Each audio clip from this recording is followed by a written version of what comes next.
Hello and welcome to The Legal Lab, the podcast involving my chocolate Labrador, Pancho, who is there supervising us all. And today we have a unique guest. He's accredited in something very unique in this country, which we'll tell you about in a moment. And that is Ravi Sethi. And what an honor to have you. I'm so grateful for you taking the time. Thank you. Thank you for inviting me to your podcast. You're welcome. You're welcome. And thank you to Quartz Chambers, who you're part of, which we'll come on to in a moment, who've allowed us to use this space and host this today. Now, before we begin, let's just start with your credentials, because the uniqueness of your credentials are very, very worth shouting about, shall I say. So explain that to us. So I'm a barrister now. I was called to the bar in 2020. And before that, I was a solicitor advocate. I was a accredited criminal duty solicitor. And then I received the Resolution Specialist Family Accreditation. So that's my background, accredited in crime and accredited in family. So you're one of the few in the country accredited in this manner. That's right, isn't it? Well, I believe so. I mean, nowadays people tend to specialize in one area. So I've got these two specialisms prior to coming to the bar. And now for the last 6 or 7 years, I've practiced exclusively in family law. What I really like about you is, apart from the fact you're a very nice guy, and you came to my film last year at the premiere in Preston, is the fact that you were a solicitor and a solicitor advocate, which matches my background completely. And what would you say that puts you at an advantage in, if I can put it like that? I think you have advantage from previously being a solicitor and therefore dealing with a variety of clients. So when you work as a solicitor, when you're working your way up, you don't just start as a solicitor, most start as a paralegal and a trainee, and you gain your experience. So you've got experience of dealing with clients from initial instructions all the way through to preparing bundles for final hearing. You know the pressures that solicitors are under, and then you know what you need to do to prepare a case properly for a barrister. You pick up these skills along the way. Do you not find, though, that the beauty also is that you can relate to your clients right from ground level, right up to the court level, you know, from when it all starts to right till the end? And that's quite unique for direct access barristers to have. So I'm sure a lot of people watching this, potential clients, would value that, right? Well, I think so, definitely, because traditionally barristers and their training is different to solicitors' training. So they might not necessarily have had that amount of experience of dealing with clients from initial inquiry stage. Now you've done criminal law. Yes. And you've also done family law. So your background is quite mixed. And I know that you've also had to deal with other issues, such as even immigration pops up in family cases, doesn't it? But let's talk very briefly about regulatory matters. So one of my areas of law is regulatory, and I know we've discussed this. And one of the areas of law you've expressed an interest in, because you have the knowledge and the skill set, is regulatory law, which involves criminal matters. Yes. So just tell us about the sort of criminal matters that you've dealt with from employee perspectives, which may border into regulatory matters. So I've had cases in the past where somebody's been accused of theft from employer. So under those circumstances, they may be obliged to tell their professional body. I've dealt with cases, actually these become 3 areas of law. So I had one case of a doctor, quite a senior doctor, was accused of assault against his child and his wife. So that's a criminal investigation. Then there's a referral to social services, so it becomes a social services concern, because they'll be look into whether it's safe for him to have any contact at all. And of course, self-referring to the GMC, because if he's ultimately convicted of any wrongdoing, then there's that to answer to as well, whether there needs to be any imposition on his practising certificate. So often there are regulatory consequences for the work that I've done in the criminal courts and also in the family courts. That's really good to know, isn't it? Because I think a lot of, you're from Manchester, and obviously the GMC is also Manchester based from when I've done GMC cases. But what I was also going to add to that is that I know at Quartz Chambers, they do a whole plethora of different cases. And I think some of them interlink into other areas. So talk about the cases that you deal with here at Quartz. You know, what do you actually do? And directly from a direct access perspective? Okay, so nowadays there's two main areas to the work I do. I do care proceedings, that's when the local authority are involved, social services are involved. That probably accounts for around 25 to 30% of my workload. And courts has got a big care department. You can instruct myself or another barrister via courts. These cases are traditionally legal aid cases. There is legal aid still available for that. Then the other type of work I do, which makes up the majority of my practice, is called private law children work. And that's where two parents can't decide on what the long-term arrangement should be for their children. And that comes through us via solicitors and also often by public access or direct access, which means that a client, if they're so able to do so, and if the case is suitable, can come directly to a barrister without having to instruct a solicitor. So I know you're part of Barrister Link, and through Yes. our discussions, what we've spoken about is sole practitioners. Now, Yes. you are also a sole practitioner, just as I am. And one thing that I know from Paul Wright, who has discussed this with me as well, is that sole practitioners can really benefit from being part of Barrister Link because it helps them manage their practice, and the whole technology that has been created around that is very, very helpful. You're using this, aren't you? So tell us about this. Well, it's really amazing. Obviously, we're in the technical age now, and things are moving at a very fast speed. So Paul Wright's been instrumental and spent a lot of time and effort into developing Barrister Link, and I feel that people need to embrace the latest technical changes that are happening before our eyes. We can't carry on working the same way that we did 20 years ago because life has moved on. And this is a great tool to have. So just talk me through that tool then. So as a sole practitioner, so, you know, obviously you're part of courts, and as a chambers, you know, you're being instructed, I'm assuming, through also solicitors, but also you're part of Barrister Link. So to assist the client to become directly accessible, because I'm a big fan of direct access, as you know. Talk me through that as a sole practitioner who's using Barrister Link. Potential clients are able to screen, look for barristers who are signed up to the platform, not just myself, there's a range of barristers, put in what their problem is, their solution, their budget, the area of the country they're in, and then the people who work for Barrister Link, probably the equivalent of clerks, will source them up to the right barristers. So instead of being restricted to one particular chambers who will just recommend people in their set, they've potentially got access to a wider pool of barristers, which is good news for the client and the end user. And how do you feel that you can allow your client to access yourself directly through Barrister Link? Well, I suppose that the advantage to the client is that they're able to access a wider range of barristers than they would traditionally be able to. The sky is the limit, literally, because it's through the internet. And the advantage to the barrister is that they're able to reach a larger pool of clients than they would. They're not just restricted to their clerk. And the advantage of doing it through Barrister Link is there is still a clerk involved. Maybe not in a traditional sense, but somebody's screening those leads, checking that your skill set meets with them. So to me, it seems like an extension of a traditional chambers from the way I see it. And I still feel that, this is my viewpoint, you may disagree, that being a sole practitioner is great, and it sounds great to be a sole practitioner, you're in charge of your own diary and so on.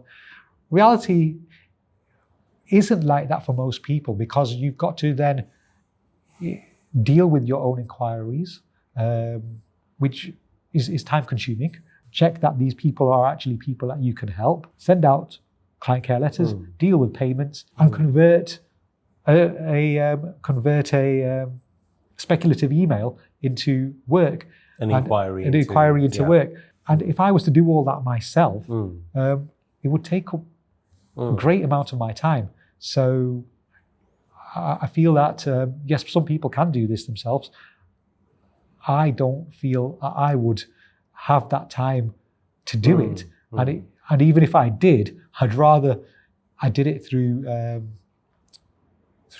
Barrister link or a set of chambers that will be able to make sure matters are converted, client care letters are sent out, the diary is organised, and so on. Sure. Otherwise, it's easy to become overwhelmed and potentially miss something. You see, from my perspective, what I really like about Paul Wright is that I feel that my ethos, in terms of my desire for people to access direct access, matches with him, because we've had this chat, and I think with courts as core moral values, if I can call them those, they also align with yours, because you are known for your empathy towards your client, and I do say that with a lot of conviction, really, because I think whilst a lot of people can be branded as empathetic and all of this, there are, I find in the profession, still some people who are not as empathetic towards certain clients, and it does sadly become about the money.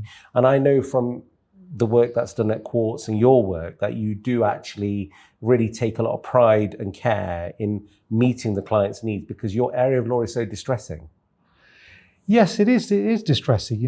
When we meet clients, obviously in my field, it's their children, and they are often not seeing their children or want a relationship with their children.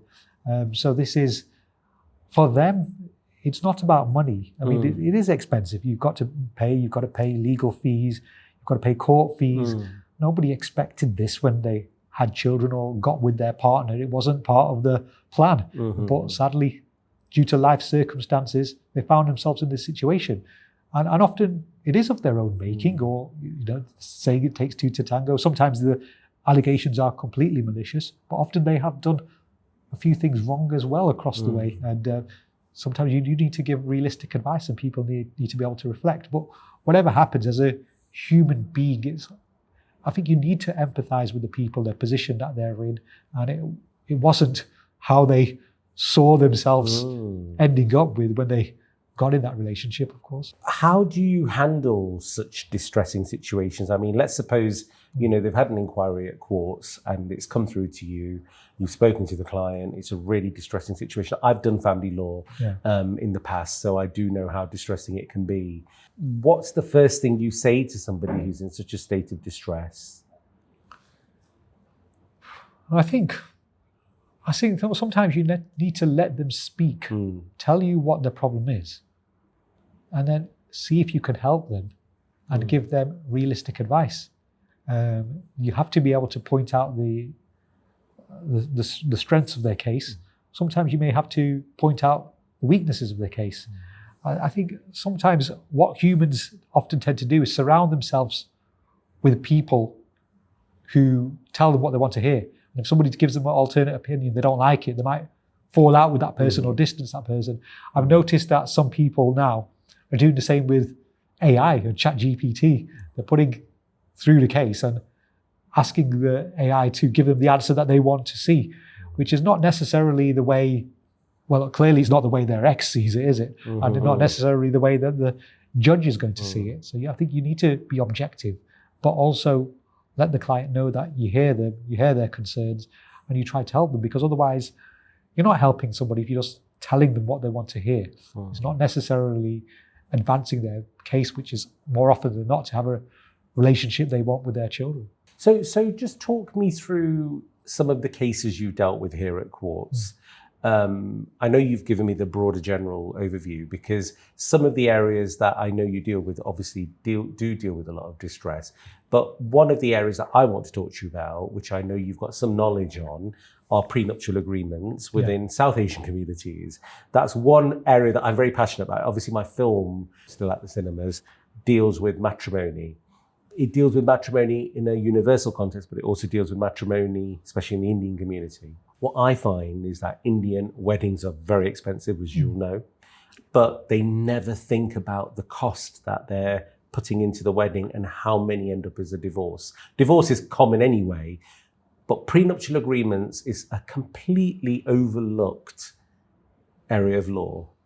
Tell me about your view on this. Yes, so often I'm picking, like I said, most of my cases are dealing with the child arrangements as opposed to the finances. So you're dealing with the after effects. I'm dealing with after effects. Yeah. So largely what happens to their house, their finance, their gold is not relevant to their child dispute. However, saying that, it's normally one of the reasons they're not getting on or not speaking about the children. Course. Where is this missing gold or these presents or this money? But you're right. I've very rarely heard of people across any community that have prenuptial agreements. I mean, look, it's not something people generally talk about, is it? It's not something that's going to endear you to a person. And people should talk about it more, because more and more people are coming to relationships with existing property, money, careers. What happens if it doesn't work out? Well, you see, I do know, obviously, there's a lot of discussion over them, and some people will say, oh, well, they're not that effective or whatever. However, there's a lot of people who will also say, well, it's better to have one than not to have one. And there's something for the court to start off with to see which side the money should, or how it should be apportioned. Now, technically, it's a contract. Yeah. And law that we all study has got a contract element to it. So it's not really that difficult to, I suppose, advise on these. But what would you say to South Asian communities who are expending thousands of pounds? And I mean, I can give you examples of people who spent £100,000 on a wedding. I think I went to one where it was £100 a head and it was 500 guests. That was just the wedding day. Well, I think, look, there's two aspects here, isn't it? If you've decided to spend £100,000 on your wedding and your wedding doesn't work out, well, tough, isn't it? But what can you do about it? But the issue is more if somebody gets married and they've already got a lot of assets from beforehand, and that marriage only lasts 1 or 2 years, and then their ex-partner is trying to claim half of that or 80% of that, that's when people often quite rightly might feel, well, look, we've only been married for a short period of time. And that's where the prenuptial agreement has more weight. If you try to impose it after 20 years of marriage, where one person, traditionally the woman, but could be either, has given up, taken the back seat of their career, that prenuptial agreement's not going to carry as much weight. But if your marriage only lasts 6 months to a year, that will carry a lot of weight. So I think it's something people should definitely consider, especially when you're being gifted a house, or whether you're, as you mentioned, this marriage, if the couple are in their 20s and they're spending a lot of money, got a house, it's coming from the parents probably, and they need to consider these things, have conversations. In fact, you've raised a good point. I mean, the costs that I'm talking about are wedding costs, and the costs you're talking about are actually the assets of the matrimony. With regards to what you're saying, what I'm also seeing is a trend in a lot of second marriages in their sort of 40s or 50s, even 60s actually. And that's where prenups are actually being considered, because they're coming into the marriage with a lot more at that age. And they're worried, thinking, even though they're all in love and all the rest of it, they are then considering this. So what would you say about that? Because I think having a prenup in your early years is great, but you don't have as much financially, I suppose, until much later in your life. Well, not everybody, but does that make sense? Yeah. I think if you're able to have these conversations, they should be encouraged. And for the sake of an awkward conversation and a little bit of money, it certainly save you a lot of stress later on down the line. I suppose the analogy is having a will. If you don't have a will, or you don't have a power of attorney, and something happens, you can get involved in really expensive and burdensome litigation that's heavy on your pocket and also takes your emotional strain. Whereas the prenuptial agreement, how much is it going to cost you? Not very much, if anything.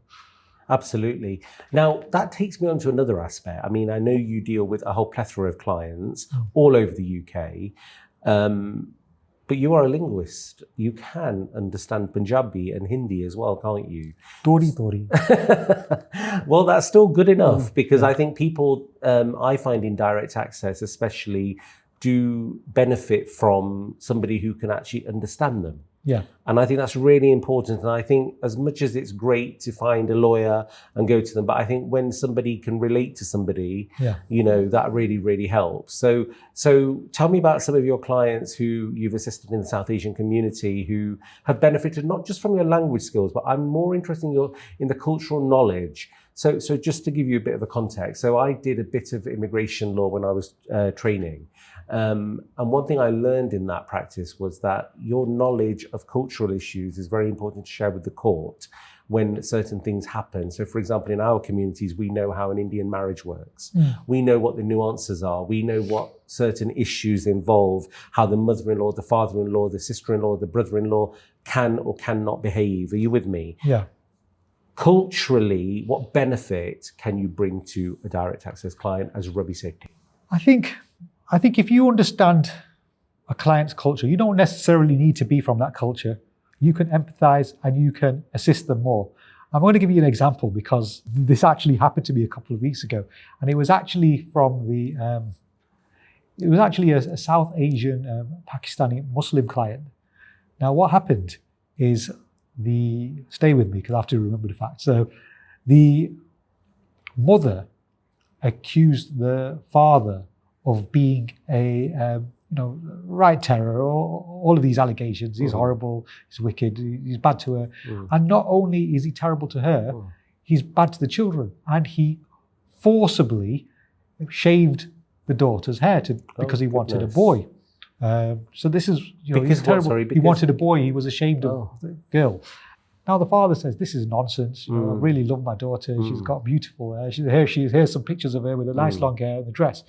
And it came out that actually what they were doing is there was a belief that when you've got a newborn baby, if you shave the hair, it grows back stronger. Have you ever heard of that? Have you ever heard of this? So this is a widely held belief. If you shave hair, I mean, it doesn't seem to work for me, but a lot of people believe this. The more you shave, the more hair grows back stronger. And that's what they actually believed. If you Google it, it's actually it's an old wives' tale. It's something. You never had that in your I don't. Your family? Or? No, I suppose the only thing I was related to was the munnan, which we have when we're children. You know, when they shave the hair off of when you're about 3. So I was able to say, I said, I'll pick this up. I said, look, this isn't abuse. Whether or not this helps or not is different. But he was doing it from a place of, I want my daughter's hair to grow really thick and strong. Right. And in fact, I've got, in my own extended family, I've got 2 people who actually used to do this. And we had debates like, why do you keep shaving the girl's hair? You're making her look you make her look horrible. But the reason they did it is because their view was, she will be bald for like a month, but then her hair's going to be beautiful and thick.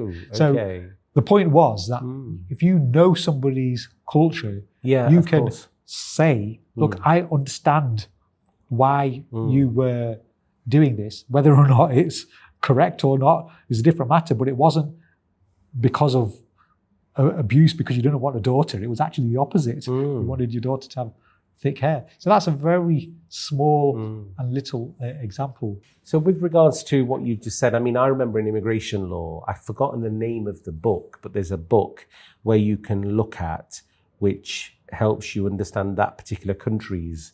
When I did cases on a couple of Albanian ladies that were trafficked through Europe, I didn't know anything about the feuds and the things that took place back in the homeland, which I learned about through the book. And I know there are guidances for the judiciary as well on cultural issues. But how would you, as a barrister, bring those issues to light for a judge, like you've just explained? What do you, because I know you're quite passionate about making sure cultural issues are also dealt with. So how do you do that? The principle of the work I do is everybody should have the opportunity to spend time and a relationship with their child if it's safe to do so. And they should have a role in their child's life. This is enshrined in the Children Act. So that's the starting point. They should only really not be having a relationship if they pose a risk or a danger to the other parent and to the child. Now, in certain countries, certain communities within the community, so not India, Pakistan, South Asia is a big place. We're talking 25% of the world's population or more. So I'm careful not to stigmatize or stereotype. But within certain communities, divorce and separation has got a stigma. Of course. And sometimes those people may invent fraudulent accusations simply because they just want their ex-partner removed from their life. They want to pretend it doesn't exist. They want to play happy families with a new partner, Sure, without having that ex-partner in the background. Or even in immigration, where there's an immigration issue involved, to have them removed from the country. Have them removed. Pretend they didn't exist. Replace them. So some of this, I believe, is going on.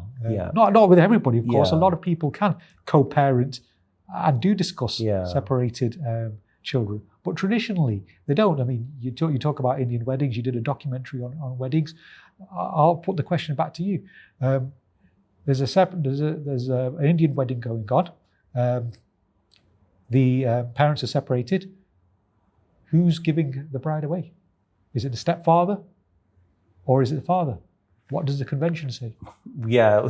Is there one? Well, yeah. The convention will obviously. Are you asking me this question? I'm just throwing it out there. I don't think there is one. My answer would be: don't let any of them give you away. Give yourself away. Where do they sit? Yeah, I know, and that's a really good point. Who has the pictures? Yeah, these people, the communities, they haven't discussed these topics in detail. I think the benefit of what you're talking about for yourself, and even for myself. Pancho's obviously enjoying our discussion, isn't he? Is that I think the bottom line is having that cultural awareness and understanding not only helps your client, but also helps the courtroom, because I've had to many a times explain the backdrop of the culture in various cases, even in immigration. Actually, I've done it. In fact, I've been in immigration cases where the translator didn't even translate Punjabi as good as I can speak Punjabi, and I've had to step in and say, I don't think they just said that. They've actually just said something else. But that's because my Punjabi is quite good at that. So jokes aside, though, I think what I'm trying to say is, I think what I know of you is that a lot of your work also is supported by the fact that you've got this cultural awareness. And that's really nice to see, actually, and especially for courts to nurture that. I think that's great, because a lot of people who need lawyers who understand their ethnic and cultural background, that is really important for them. Yeah. It's interesting what you said that, because my Punjabi isn't that great, but I've also been in places where you can tell that the translator isn't translating. And on a tangent, sometimes it's actually more difficult because you've understood the answer. Now you're having to hear it again. You're like, you want to move on, that's your next question. Well, now, it's an interesting point you just raised. Even in courts, having a translator, and in your area of law, that's also quite important in some cases where there are these immigration issues involved. And the other issue is the translator may be there, for example, who speaks Hindi, but they're from a completely different region of India from where the person is from. My Hindi, for example, again, I'd like to think my Hindi is quite good because I used to be a journalist many years ago. And I had to interview a lot of Bollywood stars. How many jobs have you done? But I picked up the language because I was forced to pick it up, because some of these Bollywood stars couldn't speak English at the time. But what I picked up also is that when I used to interview people, they spoke languages from India, the Hindi, quite differently. Similarly, in a courtroom, that's the same. So what you're saying is that you may not be able to speak it as well, but you understand it. And that is good for a client. And I think that is really important for direct access. So, I mean, there's difference, isn't there? Understanding somebody and being able to discuss their matter, which can be quite complicated, quite legal in a different language. And it's interesting because most people, even nowadays, whatever the country, Polish, Russian, most people speak some level of English. So often you're there with the translator. They're often only there for technical terms because the client themselves has a good understanding of English. Not always, but often, because nowadays you need a certain level to get into the country with younger people. Now, before we do wrap up, I just want to know a little bit more about the other Ravi, who is the star in Bhangra, in Dhol, in DJing, in so many other things. And community radio, you've been a presenter as well. Yeah, why do you have to mention that? Listen, I tell you what's really nice about it is, I think, and I bring it all back to law because I'm a passionate direct access barrister, is that all community work is all part of direct access, so that you're a face of that direct access. Because the more you show that you are directly accessible through all these different projects, is helpful. Yes. Well, it's good to have other interests and hobbies. And sometimes I say to my own son yesterday, I was like, he was asking, I can't remember what the conversation was, but I had to say, I wasn't always 48 years old. I was a kid once. I had like some fun times, but when I was There's nothing younger, wrong with being 40. I'm 49 now, so it's all right. I think I was talking about computer games. I'd like to spend some time and master like this computer game. And I can't remember, we were talking about old computers. But no, when I was younger, I was really into music and DJing. And in those days, people actually had to be invested and buy music, because it wasn't, Spotify didn't exist. So to start a DJ, you normally get a few friends together, and you'd have to physically buy records, club your money together, and that's how you'd make a DJ group or a sound system. One would put their records and so on. You get 3 or 4 people together, and that's what people do. And you then go and DJ at parties and hopefully try and meet girls. Well, I just think it's really nice that you've got this other side of you. And I think this is the other thing a lot of barristers don't have, sadly, not through their own fault. It's just because the working life can be so busy. But I think it's nice because I as I said before, that the fact that you're accessible, you're just like everybody else. That's what we are actually as barristers, which we forget. What would you like to say to people who have been listening today, whether they're people who'd like to instruct you, or whether they're people who just like the sound of you, or they want to hire you as a role player? What would you like to say? Well, I do family law. Like I say to everybody is, look, I hope that you never need our services, because that means something bad's happened to you. But if you do, there's the details on the poster. Yeah. Well, I think that's been a really lovely chat, and we must keep the banner of direct access alive, because I'm a big passionate advocate of it. And again, I mention courts who have a very good look. They've got the words. I'm just looking now, actually, community, innovation, and talent. You see, that is really important, because they are like the core values, aren't they? Which is exactly what we've been talking about. Community is definitely something that you're engaging in. The innovation is here, Barrister Link, and the talent is obviously. No, actually, the talent is here. The talent is right in front of us. And on that note, Pancho is going to wrap. But thank you to everybody for listening to the Legal Lab podcast, and we will be back with another wonderful guest very, very soon. And Ravi, I have to say namaste to you, because you're also a Hindu Punjabi, aren't you? So thank you. Thank you very much. Thank you very much. Thank you.